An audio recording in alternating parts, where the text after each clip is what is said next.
तो बात करते हैं पावर पॉइंट की। क्लासरूम में दिखने वाली वो आम सी स्लाइड्स। क्या कभी सोचा है कि ये असल में सीखने सिखाने के पूरे तरीके को कैसे बदल रही हैं? आज हम इसी को समझेंगे कि ये सिर्फ एक प्रेजेंटेशन टूल से कहीं ज्यादा एजुकेशन का एक पावरफुल हथियार कैसे बन गया है। तो शुरुआत एक बहुत ही बेसिक सवाल से करते हैं। सोचिए, आज का जमाना डिजिटल है ना? हम चारों तरफ से विजुअल से घिरे हुए हैं। ऐसे में क्या क्लासरूम में सिर्फ सुनकर सीखना काफी है, या फिर क्लासरूम को भी जरा बदलना चाहिए? बस यही सवाल है जो हमें पावर पॉइंट की असली ताकत तक लेकर जाएगा। देखिए, दो तरीके हैं। एक है पुराना तरीका, बोलकर सिखाना, मतलब ज्ञान बस कानों तक पहुंच रहा है। और फिर है दूसरा, कहीं ज्यादा असरदार तरीका, दिखाकर सिखाना। जब कोई स्टूडेंट किसी मुश्किल कॉन्सेप्ट को अपनी आंखों के सामने होते हुए देखता है, तो वो उसे सिर्फ सुनता नहीं है, बल्कि महसूस करता है। और ठीक यहां पर पावर पॉइंट एक जादू की तरह काम करता है। तो चलो सबसे पहले बात करते हैं स्टूडेंट्स की। आखिर ये सब उन्हीं के लिए तो है। एक स्टूडेंट के लिए ये पावर पॉइंट जैसे विजुअल चीजें सीखने के तरीके में कितना बड़ा जमीन आसमान का फर्क ला सकती हैं। स्टूडेंट्स के लिए देखें तो इसके 3 जबरदस्त फायदे हैं। पहला तो ये है कि पढ़ाई बोरिंग नहीं लगती, मजेदार हो जाती है। दूसरा, जो मुश्किल टॉपिक्स होते हैं ना, वो भी गहराई से समझ में आते हैं। और तीसरा, एग्जाम की तैयारी के लिए तो ये बेस्ट फ्रेंड जैसा है। चलिए एक एक करके इन्हें समझते हैं। पावर पॉइंट से होता क्या है कि टीचर सिर्फ लेक्चरर नहीं रहता, वो एक स्टोरी टेलर बन जाता है। तस्वीरों और ग्राफिक्स की मदद से कॉन्सेप्ट्स में जान डाल देता है। फिर सीखना कोई मजबूरी नहीं लगती, एक एक्सपीरियंस बन जाता है। और ऐसे में स्टूडेंट बोर होने की बजाय एक्साइटमेंट के साथ क्लास में हिस्सा लेता है। इसी चीज को कहते हैं विजुअल लर्निंग। मतलब जब हम किसी जानकारी को तस्वीरों, चार्ट्स या ग्राफिक्स के रूप में देखते हैं ना, तो हमारा दिमाग उसे ज्यादा आसानी से समझता है और याद रखता है। पावर पॉइंट बस इसी विजुअल लर्निंग को आसान बना देता है। इससे स्टूडेंट्स की समझ और याददाश्त दोनों ही बेहतर होती हैं। और फिर आता है एग्जाम का टेंशन। यहां तो पावर पॉइंट एक सुपर हीरो की तरह काम आता है। स्टूडेंट्स अपने बिखरे हुए नोट्स को विजुअली जमा सकते हैं, इंपॉर्टेंट टॉपिक्स की एक चेकलिस्ट बना सकते हैं और सिर्फ उन मेन पॉइंट्स पर फोकस कर सकते हैं जो सबसे जरूरी हैं।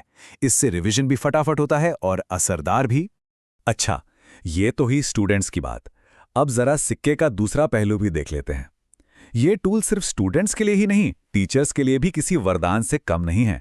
इससे वो न सिर्फ बेहतर पढ़ा पाते हैं, बल्कि उनका काम भी काफी आसान हो जाता है। टीचर्स के लिए लेसन प्लानिंग एक बड़ा काम होता है। पावर पॉइंट इसे बहुत सिंपल कर देता है। मतलब एक आइडिया से लेकर पूरी प्रेजेंटेशन बनाने तक, और फिर ये ट्रैक करने तक कि कितना सिलेबस हो गया, सब कुछ एक ही जगह पर ऑर्गेनाइज्ड रहता है। सच कहूं तो ये टीचर के पर्सनल असिस्टेंट जैसा है। और इसका सबसे बड़ा फायदा क्या है? टाइम। बहुत सारा टाइम बचता है।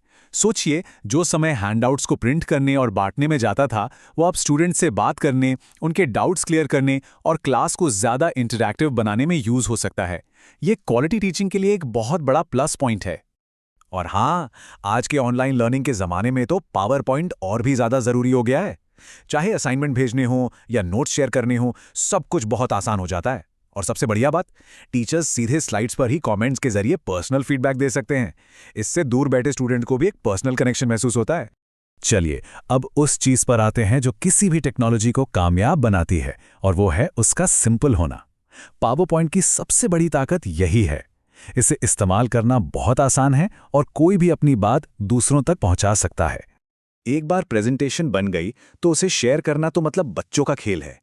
उसे पीडीएफ बना सकते हैं जिसे कोई भी खोल ले, या फिर एक वीडियो में बदल सकते हैं, और अगर चाहें तो ओरिजिनल फाइल भी भेज सकते हैं ताकि दूसरे लोग भी उसमें बदलाव कर सकें। ये जो फ्लेक्सिबिलिटी है ना, यही इसे इतना यूजफुल बनाती है। और मजे की बात क्या है, एक बढ़िया प्रेजेंटेशन बनाने के लिए कोई डिजाइन एक्सपर्ट होने की जरूरत ही नहीं है। इंटरनेट पर हजारों फ्री टेम्पलेट्स पड़े हैं। बस अपना कंटेंट उसमें डालिए और मिनटों में एक प्रोफेशनल दिखने वाली प्रेजेंटेशन तैयार। सही मायनों में ये टेक्नोलॉजी को सबके लिए बना देता है। तो इन सारी बातों से एक चीज तो साफ है कि पावर पॉइंट ने एजुकेशन सिस्टम में अपनी एक पक्की जगह बना ली है। तो अब सवाल ये उठता है कि शिक्षा का भविष्य कैसा होगा और उसमें टेक्नोलॉजी का रोल क्या रहेगा। ये एक लाइन पूरी कहानी कह देती है। पावर पॉइंट अब शिक्षा प्रणाली का एक जरूरी हिस्सा है।